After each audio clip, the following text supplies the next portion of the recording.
Greetings, everyone, and welcome to the special episode of the Presidencies of the United States. I'm your host, Jerry Landry.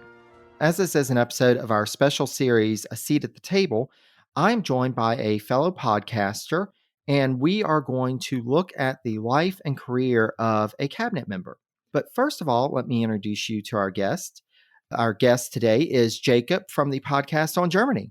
Welcome, Hey everyone, Jacob. it's great to be here. Thank you so much for taking the time to be here and for helping me with this special episode. But before we dive into our cabinet member's life, I wanted to give you a chance to tell our listeners who may not have experienced the podcast on Germany yet, just a little bit about your podcast and where they can find you. Sure. So the podcast on Germany is about the history of Germany. We started from the very beginning all the way, and we're going to go all the way up to the year 2000. Right now, we are dealing with the Carolingians. We just finished off a bunch of Louis, put them all in the grave all at once. It was so great to get rid of them because, let me tell you, it is so hard to keep up with each and every single Louis and remember which Louis you're talking about in the show. A little Louis goes a long way. Exactly.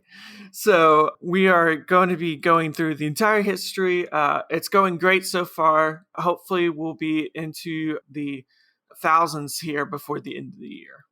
Absolutely. Excellent. Yeah. And I wanted to have you on specifically because, German American heritage and culture is such a part of American history. We start to see it a little bit in the early presidencies, but it definitely picks up as time goes on. And we have more cabinet members who have German heritage. So just being able to have that linkage, is really great. So thank you for being here. Well, thank you for having me. I'm very excited for this. All righty. Well, let's dive in. For our listeners, I have not let Jacob know who we are going to be talking about today. So he is learning along with you that we are going to be discussing William Bradford, who was the second Attorney General of the United States. So, Jacob, before we dive in, and I imagine I know the answer to this, do you happen to know anything about William Bradford? Nope, not at all. Well, we will all learn more about William Bradford together because I imagine that most of our audience doesn't really know much about him either. He's not one of those well-known figures of the Washington administration. They started as Washington got into his second term, bringing in new cabinet members to replace some of the more well-known names like Hamilton, Jefferson.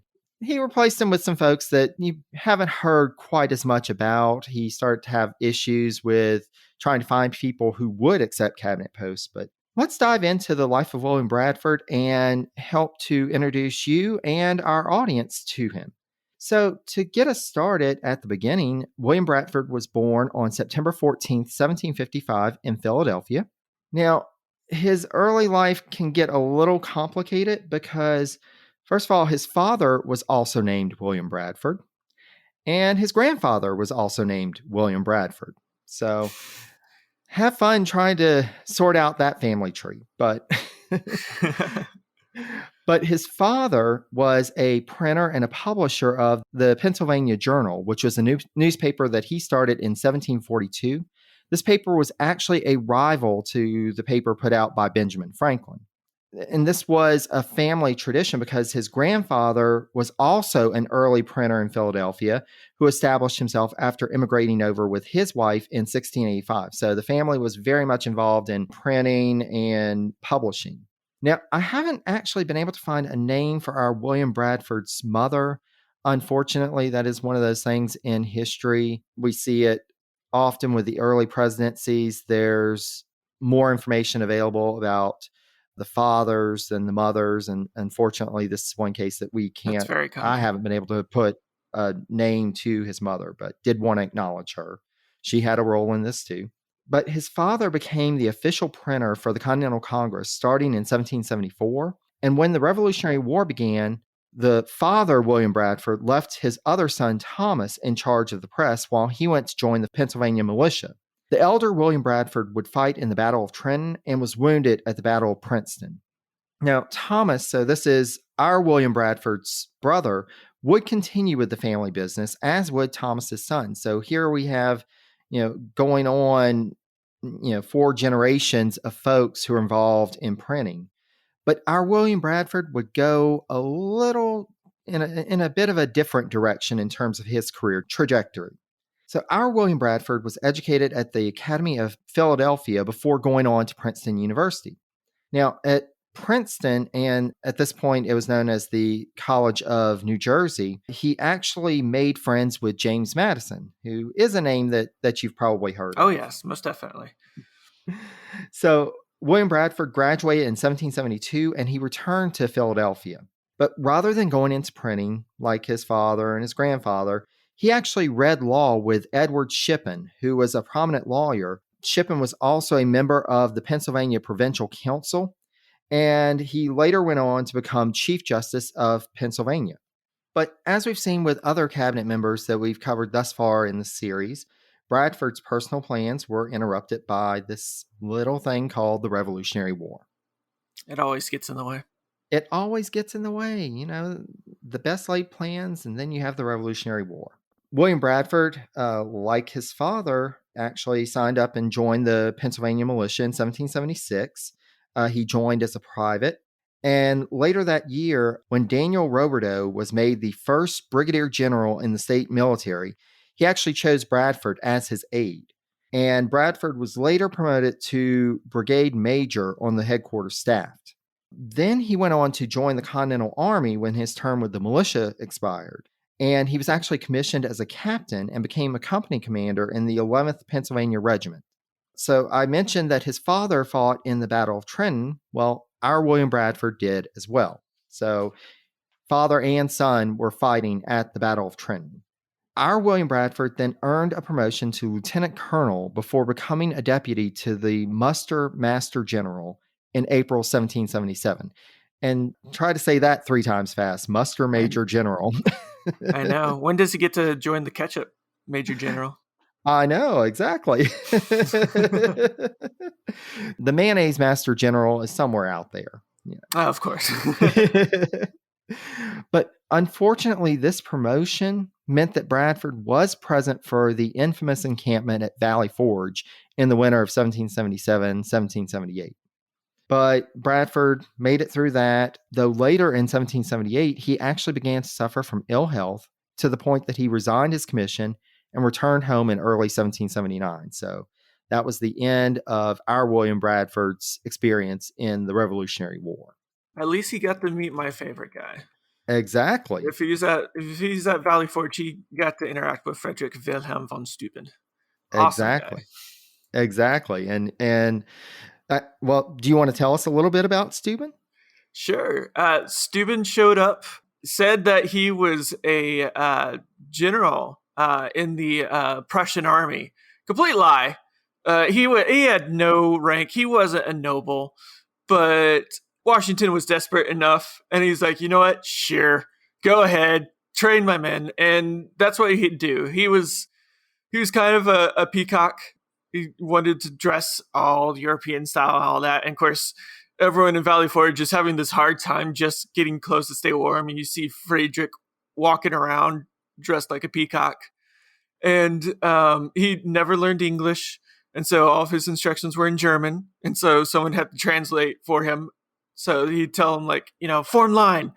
And then 5 seconds later, the guy would figure out what he was trying to say and shout it out to the men, and they would slowly form line from there. Hilarious guy, but, a part of our American history. Absolutely. And an important part. That training was really, it really came at the time that we needed that, that the Continental Army needed that. And so he did play a major role in the Revolutionary War. And here our William Bradford is around that time, seeing this happen. And that's been one of the fascinating things, that looking at some of these early cabinet members, to see just the pivotal points of American history that these folks were around for, and in some cases played a role in. So Bradford, that was the end of his military career. But he went home, he recovered his health, and he returned to the law. He ended up joining the bar before the Pennsylvania State Supreme Court in September 1779. And the following year, he actually became the Attorney General of the state, assuming the office on November 23rd, 1780. Now, I wasn't able to find many details about his work in this office, though he would eventually serve under 5 governors because his tenure as Attorney General of Pennsylvania lasted nearly 11 years. So, That's very whatever long. he was doing, apparently he was doing it quite well, Yeah. or at least knew the right people to stay in office. That also comes into play all the time. Exactly. But he wasn't always focused on his work. He actually had time to go a courting. And so in 1784, he married Susan Vergero Boutineau, who was the only daughter of prominent New Jersey lawyer and politician Elias Boutineau. So Bradford's new father-in-law was pretty prominent in American politics at the time. He had actually served as president of the Confederation Congress in 1782 and 1783, and would go on after ratification of the Constitution to serve as a U.S. representative from New Jersey from 1789 to 1795, before assuming office later that year as the director of the U.S. Mint. And this was a post that he held until July 1805. So, here William Bradford already has this family that has some connections and is established in the community, but definitely tying him into somebody who is even more prominent in politics. So, and again, we've seen this from time to time, these marriages that connect families and lead folks to rise through the political ranks. So, Mm-hmm. you know, Happens all the time. exactly.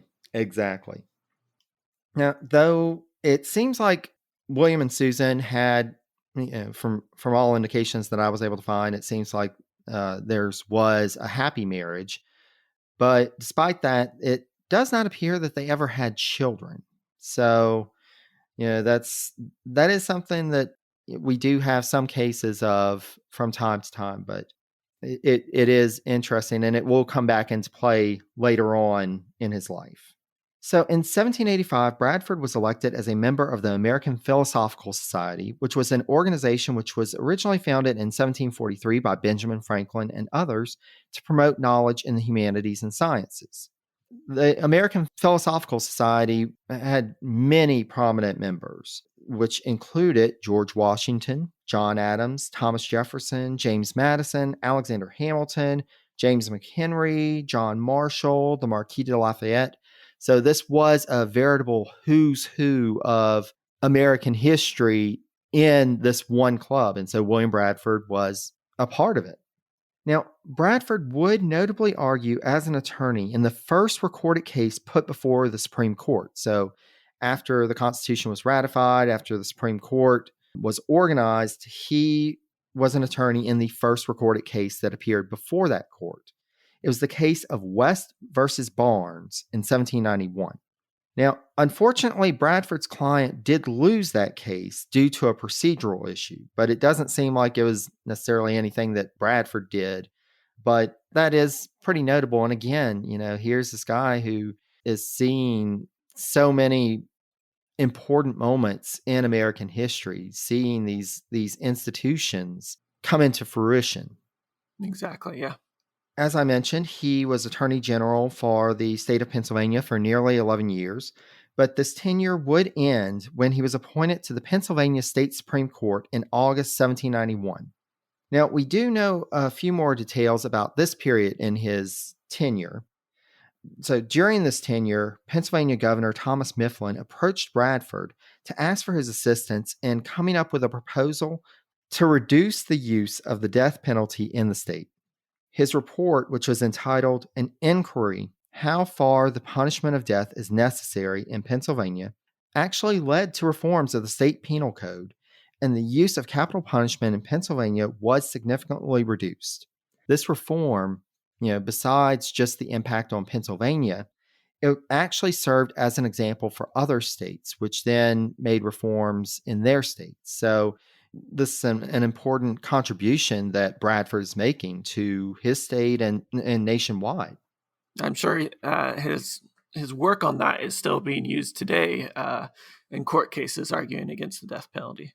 Exactly. Well, and that's the thing, we're still having debates over that even in the present day. So it's interesting to see that he was a part of this debate even that early on.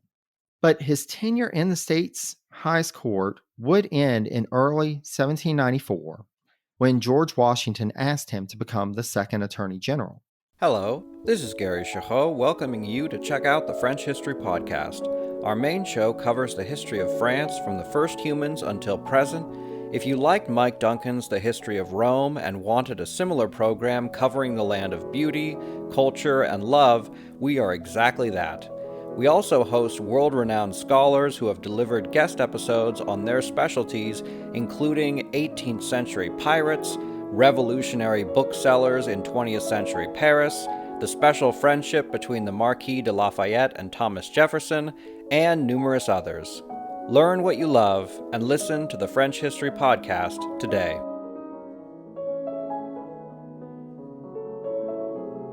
So we actually discussed this role of the Attorney General when we spoke about Edmund Randolph in a previous episode of this series. Randolph, who was the first U.S. Attorney General, left his post because he took over Thomas Jefferson's position at the State Department when Jefferson retired. And so you have this cabinet reshuffle, which ends up bringing Bradford into the cabinet.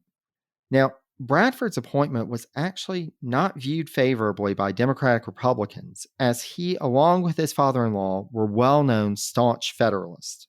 Now, we see at this point, so this is 1794, by this point, there is that more firm idea of the factions. This is at the point that we've already had the Hamilton versus Jefferson. We've had the Democratic Republican societies coming up. And so we are seeing more of factionalism and party politics coming into play. And so the fact that Bradford was taken over for Edmund Randolph, who was a bit more of the middle of the road, leaning towards the Democratic Republican side, and here you've got a staunch Federalist coming in to replace him, Democratic Republicans were not too happy. No, not at all. Now, I did want to read this quote from Noah Feldman's The Three Lives of James Madison, because it actually provides a little different of a view. And I wanted to discuss that for just a second. So Feldman wrote, quote, "As Attorney General to replace Randolph, Washington had chosen the Philadelphian William Bradford, Madison's closest friend in the years after he left college and before he entered public life. Now, perhaps, Madison could begin the process of winning Washington back to Virginia Republicanism." Now, this is vastly different. This is saying that he is more on the Democratic Republican side, but from the other scholarship that I was able to find, it does seem like he was more on the Federalist side. And we'll see as we get into his tenure, it really does seem like he was more on the Federalist side. And I wondered as I read that maybe this could be a misunderstanding of Bradford based on the lack of scholarship on him. There really isn't that much out there about Bradford and his career. And so, yes, we know that he was friends with Madison, but we've seen other instances because, Hamilton and Madison collaborated, but it wasn't necessarily that Madison would think that Hamilton was going to help him turn Washington back to the Democratic Republican side of things. So it does kind of reflect that because of the sparse amount of information out there, sometimes we can leap to conclusions, but whenever we start to pull those things together, we start to see that, maybe this wasn't the way it really was. It does seem like Bradford was more on the Federalist side. And so I can't see Madison thinking that he would help to bring Washington back to what Madison saw as the good side. Yeah, that is an odd thing to put into the book. Was there any evidence in his life that we've discussed so far that would point him towards being Federalist versus Democratic Republican? So it really doesn't. And part of it, and again, this is one of the issues with trying to learn more about Bradford. I haven't been able to find much information about him, but judging from, we do know more about his father-in-law. We know that they were close. So I think that's part of where it comes that, he was a more on the Federalist side. But we also see in his approach to the attorney general position, it seemed like he was very much aligned with Hamilton and Federalist policy. So it really doesn't seem like he would have that. Had any, yeah. Yeah.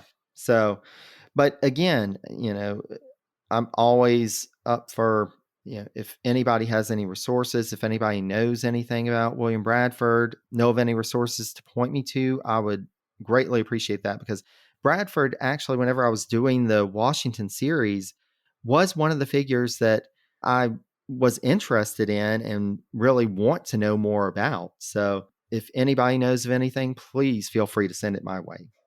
Now, an advantage to having Bradford of Pennsylvania as the new Attorney General has to do with the nature of the office at the time. So, as we discussed in the episode with Edmund Randolph, the position of Attorney General was actually a part-time position.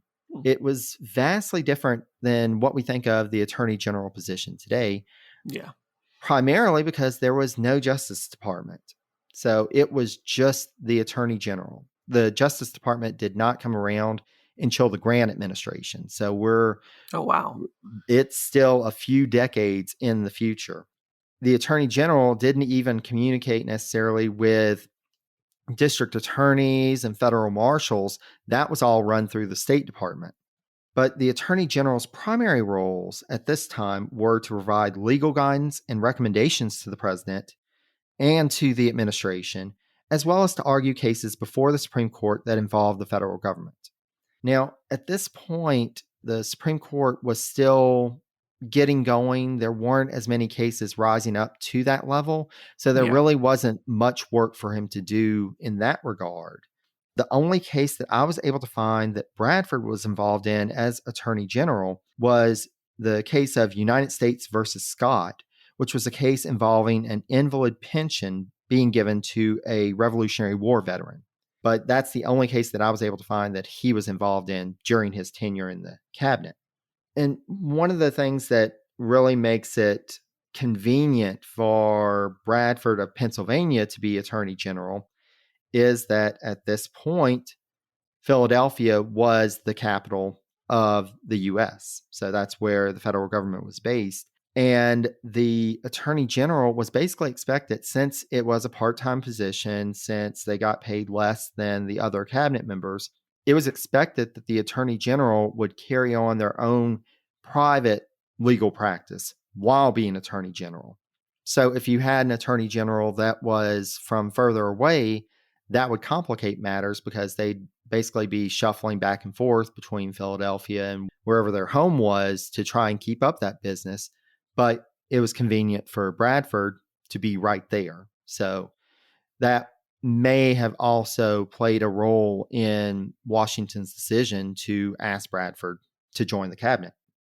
Now, talking about William Bradford, there is one big event that happens during his tenure as Attorney General that we need to discuss.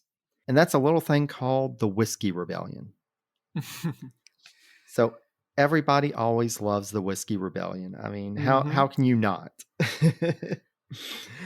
But the Whiskey Rebellion basically started because there was an excise tax on whiskey. This was part of Hamilton's grand scheme for getting the nation's finances in order. So this excise tax on whiskey also required distillers to register with the federal government to ensure that the taxes were paid. When Bradford took office, there were still 75 distillers in Pennsylvania that had not registered. Only 15 of those were east of the mountains. So primarily this was a Western thing. And that's, we've discussed this in previous episodes. We discussed this in the Washington series. In the West, whiskey was more than just an alcohol. At a time when there was poor transportation, it was hard to get crops that far. Basically, distilling the crops into whiskey made it easier to transport, and it also became a pseudo currency for them, because everybody kind of knew and agreed upon the value of whiskey.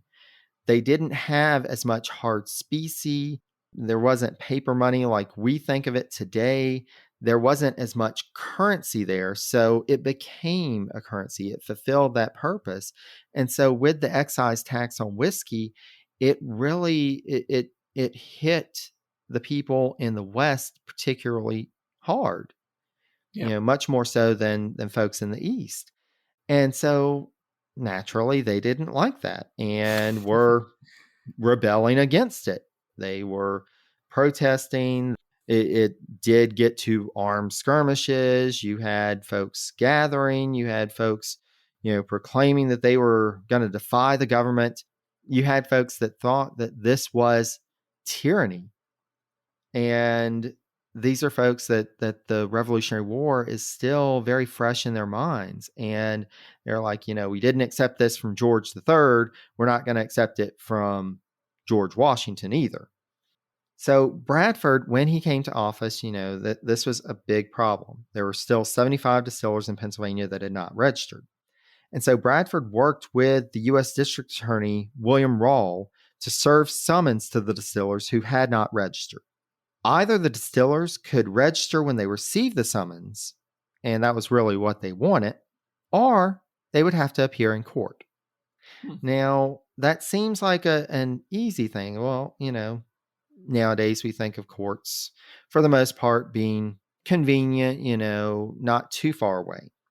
But at that time, there weren't many courts set up in the West. The problem for the distillers, and basically this was the stick for them, we're offering you an easy out. Here's your summons. You can sign up right now. That's easy. But if you want to appear in court, you have to come to Philadelphia, all the way from Western Pennsylvania. And this was a time before, planes, Easy trains, and transportation. automobiles. Yep. Exactly. And so for the distillers, if they were going to appear in court, that would be hundreds of miles away. They would be away from their home for weeks, and it would mean a loss of income for them because they couldn't work while they were in transit. Naturally, they didn't take this too well. It's a little shocking, yes. It's a little shocking. And so again, it just, they're feeling, you are really punishing us and we haven't done anything. We're just trying to live. Why are you doing this to us? It exacerbated the already growing tensions in Western Pennsylvania and led to what has been dubbed the Battle of Bower Hill, where 600 rebels attacked the home of the local inspector of the revenue. And, here we get to, this is a mob attacking a private residence. And so when word gets back to Philadelphia and to Washington and the administration, they're like, no, we are not having this. We are not doing Shays' Rebellion all over again. Mm-hmm. So Washington calls out the militia. He uses a recently passed militia act that allows him to do so. He calls out the militia.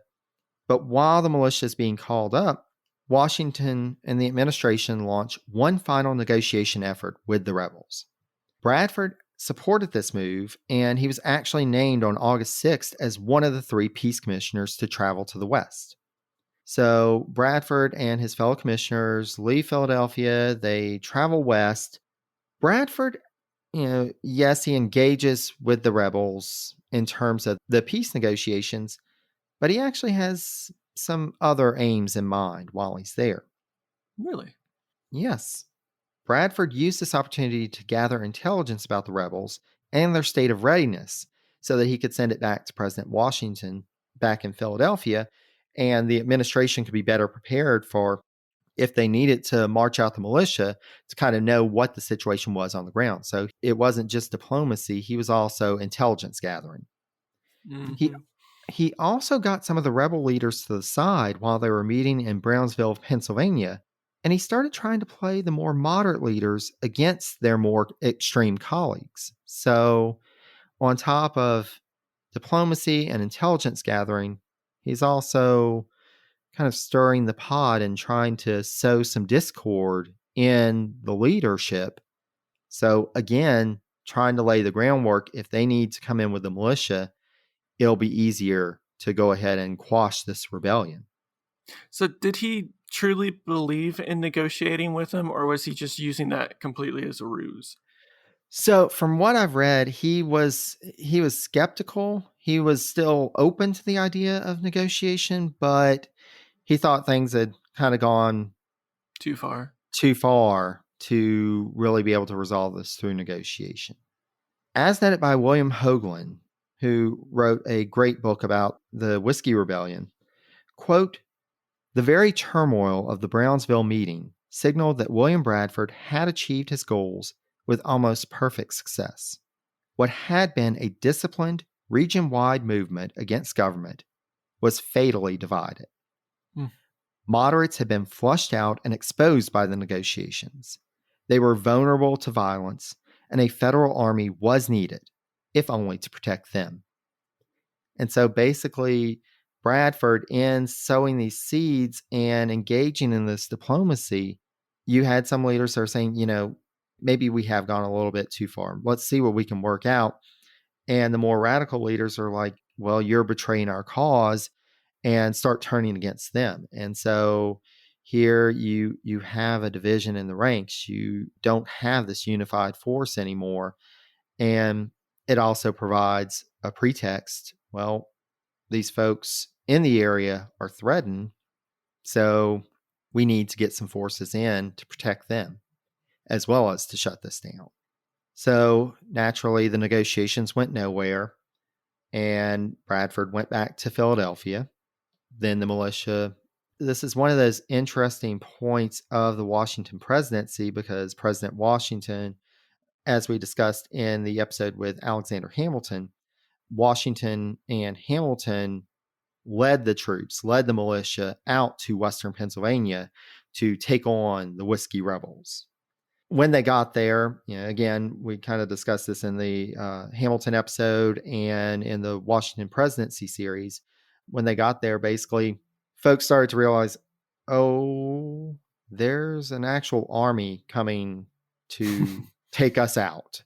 And George Washington, the George Washington is at the head of it. Maybe we need to do a rethink. And so when they got there basically was nobody to fight. Everybody had scattered. You know what? We're good. We're good. We're good. Washington stayed for a little bit, but then went back to Philadelphia because he was still president. He had a few things to do. Duties to do. Exactly. But of course, as Washington did many times, he turned to Hamilton. Hamilton, you just take care of this. You deal with this. You wrap this up. And so Bradford worked with Secretary of the Treasury Alexander Hamilton in attempting to prosecute Democratic Republican political leaders like Albert Gallatin. Naturally. And exactly. That they and even though these weren't necessarily leaders in the rebellion, Hamilton and Bradford saw this as an opportunity. They have been, critical of the administration. Maybe they did contribute to this. Can we work that angle? Can we somehow prosecute them as well? William Hoagland, in his assessment of this effort to prosecute on charges of treason, charged Bradford with, quote, incompetently ignoring guiltier parties, which would have made good examples. Ooh. So basically, Hoagland said Bradford and Hamilton were so focused on these big leaders with not much evidence that they were actually engaged in treasonous acts. Meanwhile, there are these people who really, you could argue, were engaged in treasonous acts, but because they were not as well known, okay, well, we're going to focus our efforts on the prominent names. And that is a problem. And we will need to discuss that when we get to the end of this and start evaluating his career, because I think this is an important thing to discuss. Now, one of the things that happened at the end of Bradford's tenure, and the date is going to tell you that his tenure did not last too long. But one of the things that happened at the end of his tenure was Edmund Randolph's resignation as Secretary of State on August 20th, 1795. And we discussed this in Randolph's episode, basically just in a nutshell. It was found out through dispatches from the French minister to the U.S. that Randolph had been kind of engaged in private conversations and probably indiscreet conversations with him about the Whiskey Rebellion. The language that was used in the dispatches could be interpreted or, twisted by people who may have a political gain to say that, this Randolph guy, there's something funny going on. We need to do something about this. And Bradford was actually consulted by Secretary of War Timothy Pickering and Secretary of the Treasury Oliver Wolcott. So at this point, Hamilton had left the Treasury Department. Wolcott had taken over for him. So he was consulted by Pickering and Wolcott when they obtained the Fauché dispatches, the dispatches from the French minister to the U.S. So he looked at these and he agreed with Pickering and Wolcott because at that point, Washington was back at Mount Vernon. And so Bradford agreed that Washington should come back, deal with this. And it was also the same time that there was a debate over the Jay Treaty and whether Washington should accept it and sign it. And Randolph at that point was arguing against. Everybody else in the cabinet was arguing for. And Bradford was on the side that said, we need the Jay Treaty. And that's one of the things that, besides his efforts in the Whiskey Rebellion, we also see in the support of the Jay Treaty, that was very much a partisan issue. Federalists were all for the Jay Treaty, even though, it could have been better, but we just need to be at peace with Britain. Democratic Republicans staunchly opposed to it, felt that it was wrong. It gave up too much to Britain. Bradford is solidly on the we need the Jay Treaty side. Yeah. And Washington would ultimately agree and sign the Jay Treaty. It happened rather abruptly around the time of the Randolph scandal. And so that's led some folks to believe that, Pickering and Wolcott may have used this to kind of say, this guy's been arguing against the Jay Treaty. Do you really want to trust him? And kind of helped push him to that side. He probably would have done it anyway, but they just have more been ammunition to throw at him. Exactly. Now, around the same time, so they did consult with Bradford, but on August 17th, 1795, Bradford wrote to Secretary Wolcott informing him that he had fallen ill a couple of days back. On August 23rd, Bradford died from yellow fever. He was a month shy of his 40th birthday. Is this during the great yellow fever pandemic in Pennsylvania? So it's actually, and that's the thing, and with the yellow fever epidemics, so there was the great one back in 1792, I believe it was. Oh, okay. Because I know Hamilton was still in the cabinet. He contracted yellow fever, him and his wife, and managed to recover. But I believe that was 1792. But there were subsequent epidemics for the next decade or so that the capital was there. There was actually a time during John Adams's presidency that they had to temporarily relocate to Trenton, New Jersey to be able to keep up the affairs of government while Congress was out of session. And it was because there was a yellow fever outbreak and they needed to get out of Philadelphia. Yeah, Philadelphia was not the place to be in the summers of the late 1700s.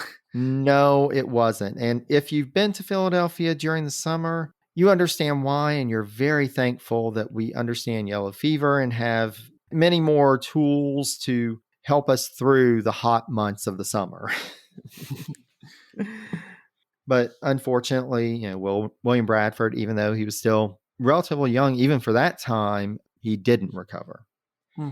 So after William's death, and again, this is where it comes in that, William and Susan didn't have children because it was just her. She went ahead and moved back in with her parents after William's death. And Susan went on to work on editing her father's papers. So, again, prominent politician, prominent leader. She worked on editing his papers, which were eventually donated to what became Princeton University.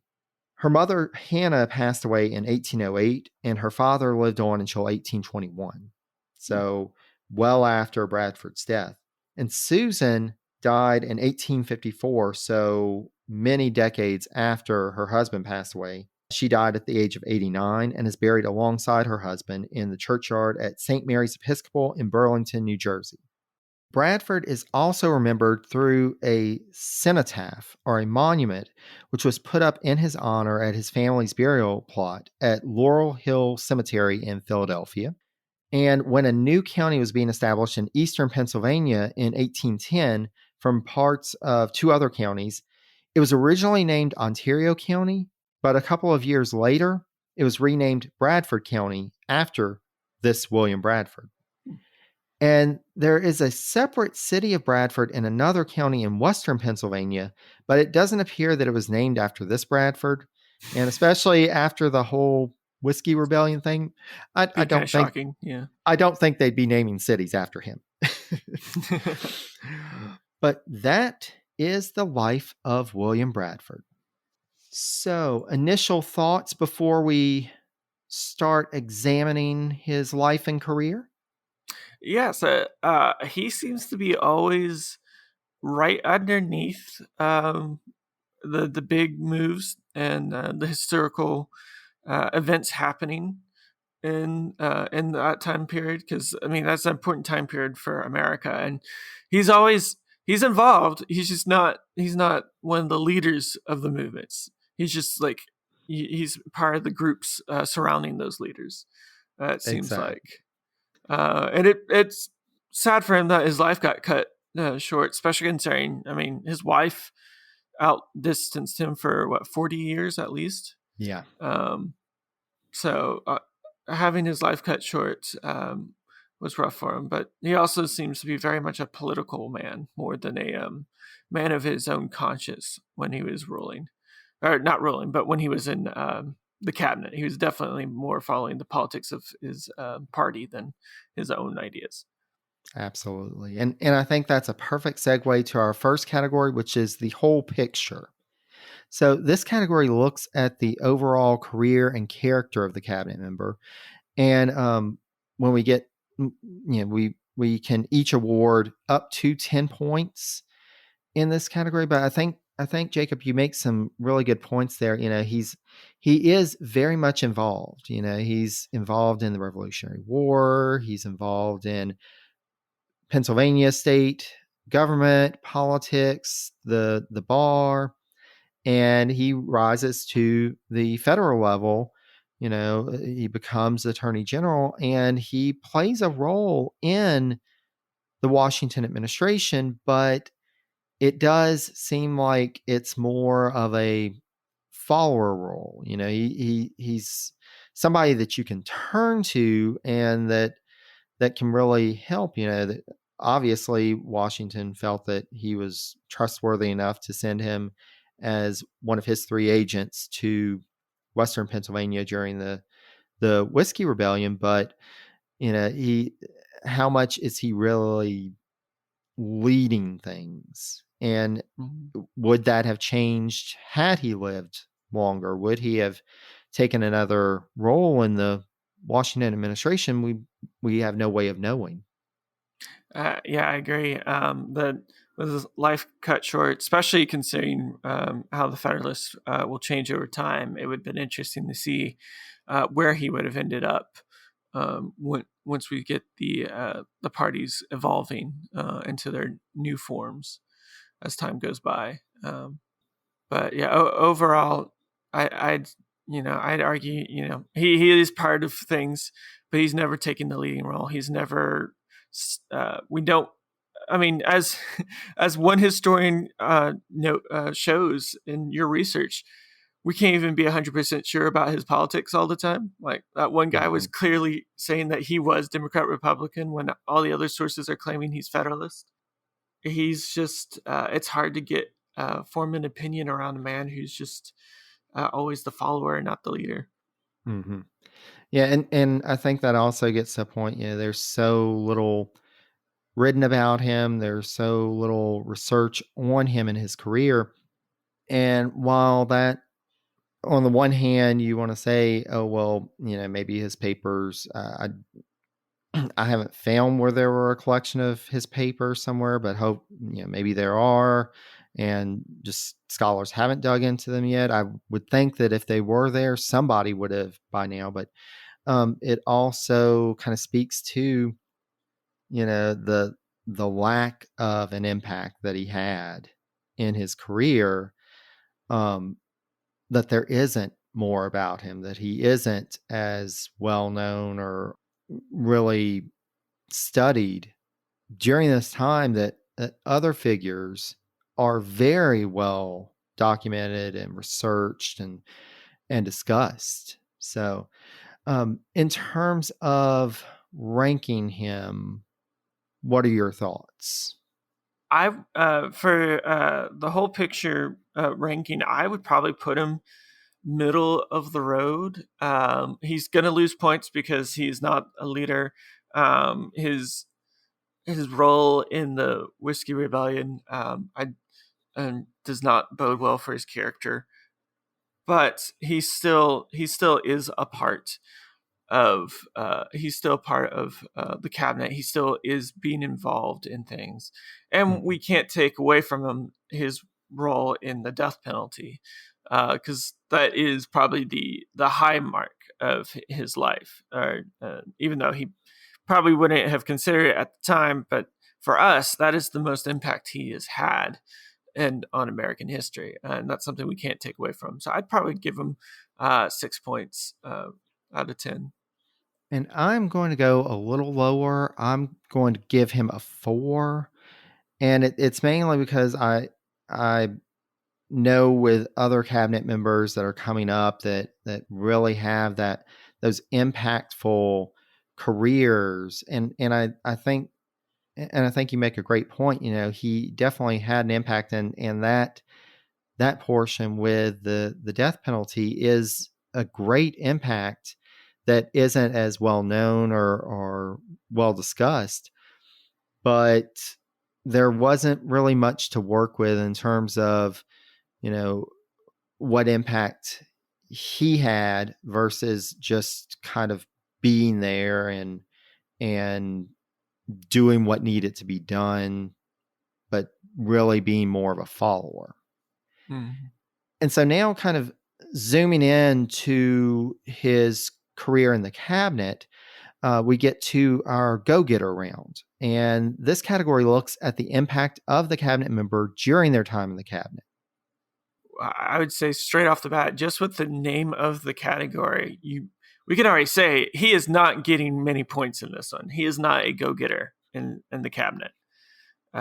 He is following along the party lines. He's there to fill a hole, really, for Washington. He's convenient. I mean, you even said basically because he was already in Philadelphia, he was convenient to be the Attorney General because he didn't have to go home to do his business. He was at home. So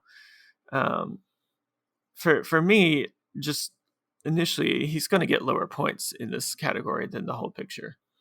Absolutely.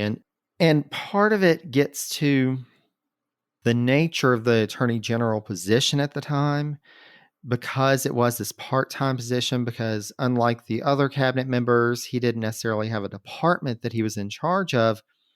It does kind of, it makes it more difficult to have the impact that, a secretary of the Treasury who has tons of employees under them, the Secretary of State that is in communication with all the diplomats across the, well, at that point it was more, in Europe, but eventually across the globe. It's difficult to have an impact. That being said, even in these early days, and even, as we saw in the Edmund Randolph episode, an attorney general could have a great impact. Randolph, during his tenure as attorney general, became kind of a middle ground. He at least served Washington in kind of this relatable role and commiseratory role, while the rest of the cabinet, Hamilton and Jefferson, were going at it, and he was able to to help Washington think that through. And so he did have a sizable impact that we just don't see Bradford having. As I was studying him during the Washington presidency series, and as time goes on in the Washington presidency, Washington didn't have those close relations with cabinet members like he did some of his earlier cabinet members. And so he didn't have that great of an impact, even though, and we've got some other attorneys general coming up that will have a larger impact and really be those trusted advisors that presidents turn to, even in this part-time role. So there is a potential in that role to have a great impact, and we just don't see Bradford doing that. Yeah, he doesn't take advantage of it, because even though it is a minor role in cabinet, it's still a role in cabinet. Mhm. It's still a position of some authority, and he treats it as a typical job rather than a position to use in order to either further the betterment for the country, or, as some cabinet members will probably do, further betterment for themselves. Exactly. So what are you thinking in terms of the ranking? So for this go-getter, I'm going to give him 2 points just because I'm being nice. He doesn't have much of impact. His biggest impact is going to be on that Whiskey Rebellion, and I'm not a huge fan of what he did during that, so it's not exactly great impact for me. Exactly. And So yeah, 2 and we'll points. have a chance to talk about that in just a moment. I'm going to agree with you and um, see your 2 points because, and again, like you said, it just doesn't seem like, here you have the ear of the president, you have the ear of the other cabinet members, you have this seat at the table, and he just doesn't seem to have done much with it to have made that great of an impact. He did the job, he did it well. He doesn't seem to have used it for his personal benefit, which will help him in our next category, but still, he just did not seem to make that big of an impact on the cabinet, on the administration, on the role. So I think 2 points is fair for him. So that gets us to our next category, which is the hot seat. Now, this round discusses any disgraceful behavior of or actions committed by the cabinet member, and it doesn't necessarily have to be during their tenure of office in the cabinet, although, that is something to discuss as well. Now, in this category, we'll be awarding up to 10 points as well, but instead of adding to, it will be taking away from. So it will be negative points that we'll be awarding. And so what go ahead. are some of your initial thoughts? So he's definitely going to lose some points for me in his role in the Whiskey Rebellion. He goes in there. He is trying to. They're trying to negotiate and bring things to a peaceful end, and he is using these negotiations to destabilize these farmers, these Western Pennsylvanians, his own statesmen, who basically have been handed a really, really crappy hand by their government. These people have been relying on whiskey to be the currency, to provide some sort of stability to the region, and the state, the federal government has used that against them, has put this giant tax on them, and then hasn't been working with them to figure out a solution. And this is this is an attempt to finally find that solution, and he's using that to turn the rebellion against itself and dismantle it from within. So I see him losing points for his role in that. Absolutely. And likewise, the prosecutions that they tried to pursue against folks like Albert Gallatin, who weren't ringleaders in the rebellion, but were political enemies, that they were, Bradford and Hamilton were seeing this as an opportunity for political gain, that's pretty disgraceful. It's taking advantage of a situation for political gain. And so naturally we have to judge that, we have to include that in this conversation. And to your point, this was a situation, the whole Whiskey Rebellion. If Hamilton and the administration initially would have understood the impact, or listened when you have citizens saying, this is hurting our economy, this is really impacting us negatively. If they would have listened, if they would have tried to find some other means, but it reflects, and in particular with Hamilton, and we did discuss this in his episode, that he really has this vision, but it doesn't necessarily take everybody into consideration. Mm-hmm. And that becomes a problem.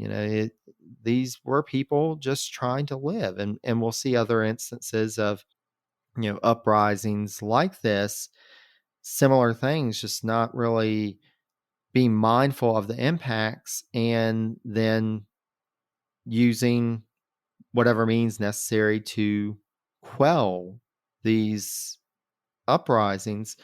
And to be fair, we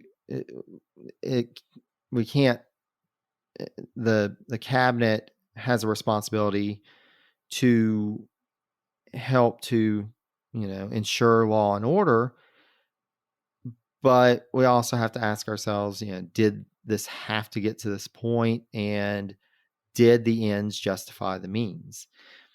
But yeah, for me, especially, using this opportunity to attack some political enemies, that's an ethical issue. So what are you thinking in terms of points to take away from Bradford? So he's going to lose. For me, I would give him -2 at least, maybe even -3, for his false pretenses negotiations.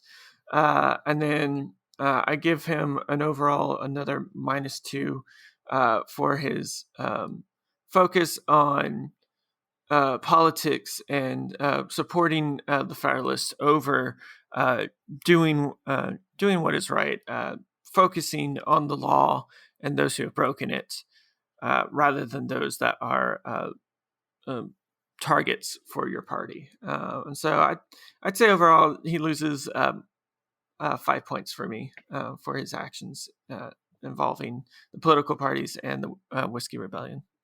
Absolutely. And I think I'm going to go a bit lower, just because I think that really, that seems about good. I am going to go ahead and I'll take off 2 points, because I really, and for me, the big issue is that, looking at this domestic issue, this judicial issue, as an opportunity for political gain. And that's just, he has to have some points taken off for that. So that gets him a -7 in that category. So we're taking away 7 points, but he still has an opportunity to score a few more points. So first of all, we reward some points based on the tenure of office. Now, this is the entire time that a cabinet member served in a full-time capacity. It does not include if they were an acting cabinet member. It doesn't include if they were serving in 2 or more full-time positions at the same time. We don't double that. We just count it as 1. Bradford didn't have that situation, but we will have some cabinet members coming up that do. So that will come into play. But for Bradford, his tenure of office was January 27th, 1794 to August 23rd, 1795. And so that rounds out to 2 points for Bradford. So he gets an additional 2 points. And then we have our bonus point round. So, cabinet member can get a bonus point if they served in more than one full-time cabinet position.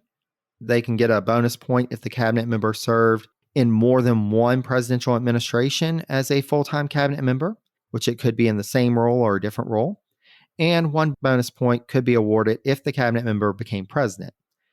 Now, as we've seen, Bradford does not meet any of those criteria, so he doesn't get any of our bonus points, unfortunately, at least unfortunately for him. So when we total up the points that we awarded, the points that we took away, that leaves Bradford with 9 points total. Oh, Bradford. And this is what is the total amount that he could have had? So, and I was trying to figure that out whenever I began this. So with the first 3 categories, they could get up to 60 points, and then it becomes, 3 more potential for the bonus points. Tenure of office, the longest was, I believe, 12 years. So yeah, this is not a good total for William Bradford. No, not at all. But I think that, and as we ask our last question, I think this also gets to kind of an explanation of why he's at 9 points, because we do have to still ask ourselves, with all that I've shared about this individual's life and career and what we've discussed, Jacob, do you think that this cabinet member is notable enough or impactful enough to earn a seat at the table of the Cabinet All-Stars? Oh, most definitely not. He did his impact while in cabinet is very minimal. It's just a job for him. It's to further his politics rather than to further his ideas or promote unity or anything like that. He's not notable at all. No offense to the guy.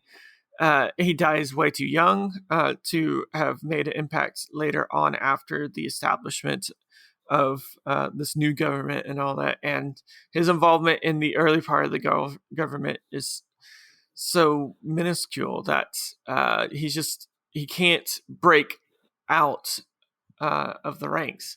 And it doesn't help that the ranks include Washington, Hamilton, Jefferson, Adams, all these big movers and shakers who are above him in their notableness and their impactfulness. So he's always going to be below them when it comes to that. I mean, it's great to live in the time when you can meet these guys, but it also means that any of your own activities are going to be dwarfed by them. So there's always that catch-22 when you get to meet someone famous.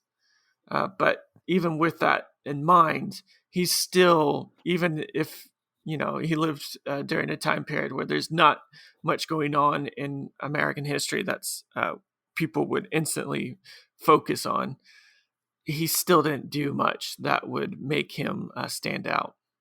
I couldn't agree with you more. And that was the thing, as I was going through the Washington presidency series, he kept popping up, and I wanted to know more and to really get a sense of his role. And this has been a great opportunity for me to pull together what I was able to find on him and to have that examination. And, while, to your point, he served in roles, it seems like he, by and large, served in them well. He was involved in the party. He was involved in some of the work. It just doesn't seem like he personally had that great of an impact. He didn't, you have a point where you've got other folks, Hamilton, Jefferson, Madison, John Marshall, you have these other figures who even in their early lives, even in their early careers, were making sizable impacts. And Bradford just kind of, he's just there. He does what he needs to, but he's not one of those go-getters. He's not somebody who, really takes the lead and runs with it. So I agree with that. I think that unfortunately he does not get a seat at the table. But I think that, and I hope our audience agrees, that this was interesting to examine his life and to see the perspective of somebody who was present for so much in these big moments in American history and presidential history, to see it from that perspective, because I think that's also a fascinating thing about history, is to imagine what folks must have felt like that weren't necessarily directly involved in the goings on, what, how they would approach it and how it would impact them. So from that perspective, I think that this was really fascinating and a good opportunity to explore a lesser known cabinet member. I agree. And just because, they don't have the impact of those around them doesn't mean they don't deserve to be studied and be learned more about. As you've found in your research, there needs to be more work done on this guy just so we can get his story straight, and especially figure out his early life, which has a lot of holes in it right now. Absolutely. Absolutely. Well, Jacob, thank you so much for taking the time to join me on this journey through William Bradford's life. And for our listeners, I will be posting information about the podcast on Germany around the release of this episode. So please be sure to check out the podcast on Germany wherever fine podcasts can be found. So thank you so much. My pleasure. And I just want to let your listeners know, if y'all would love to learn more about German Americans, I did an episode last a couple of months ago now that looked at how we went from having one of the largest immigrant communities, being Germans, to them disappearing overnight in a matter of a decade. It was a rather fascinating episode in early 1900s U.S. history. I think your listeners would just absolutely love. Absolutely. Because, and again, we will be getting to that at some point in that part of presidential history. And it was one of those times that, you have this major shift in culture and society, and the impacts of that resonate even to the present day. Yeah. All thanks to bloody, bloody, bloody Wilson, who is ranked among my least favorite of the presidents. And I don't think you're alone in that. And I tend to agree. But for now, I thank all of you for listening. I thank Jacob for his time. I'd also like to thank our audio editor for this episode, Alex Van Rose. His quality work allows me to produce more content to share with all of you. If you'd like to get Alex's assistance with your podcast or next audio project, you can find him on Fiverr, that's with 2 R's at the end, as Alexander Roses, all one word. With that, and until next time, stay safe and healthy, be kind to one another, and take care, dear friends.